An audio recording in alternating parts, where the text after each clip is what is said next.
গৌৰীপুৰ বালাজান চাহেবগঞ্জ বানাত মাদ্ৰাছা উন্নতি কল্পে 14 জানুৱাৰীত এখন খাতেম বসতি আৰু ধৰ্মীয় জলসা আয়োজন কৰা হয়।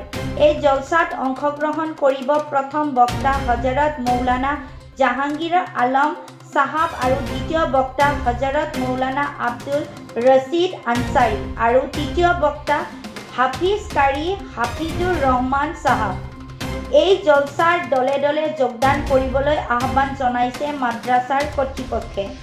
আৰু এই জলসাত উপলক্ষে চাহেবগঞ্জ বানাত মাদ্ৰাছাত কেইবাজনীয় ছাত্ৰীয়ে মৌলানা উত্তীৰ্ণ হ'ব, কিন্তু ছাত্ৰীসকল আগবাঢ়ি যাবলৈ কিছুমান আৰ্থিক সাহায্যৰ আয়োজন হৈছে।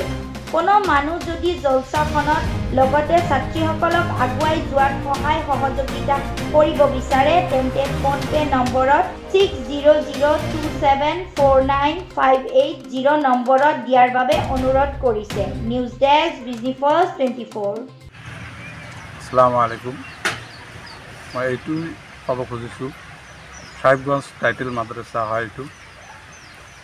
এইখন মাদ্ৰাছাত বছৰেকীয়া খতেমে বুখাৰী আৰু ধৰ্মীয় জলসাৰ উপলক্ষে মই ৰাইজক এইটো ক'ব বিচাৰিছোঁ যে 14/1/2025 জানুৱাৰী খতেমে বুখাৰী আৰু ধৰ্মীয় জলসা ইয়াত হ'ব।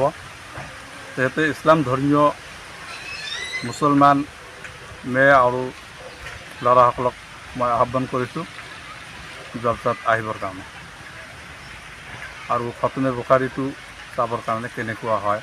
দুই ডিষ্ট্ৰিক্টত খতেমে বুখাৰী নাই। এইটো আমাৰ বানাত মাদ্ৰাছাত দুজন ছোৱালী এইবুলি মৌলানা পাঠ কৰিব। সেইকাৰণে মই নিউজ লেভৰ জৰিয়তে আপোনালোকক দত কৰিছোঁ।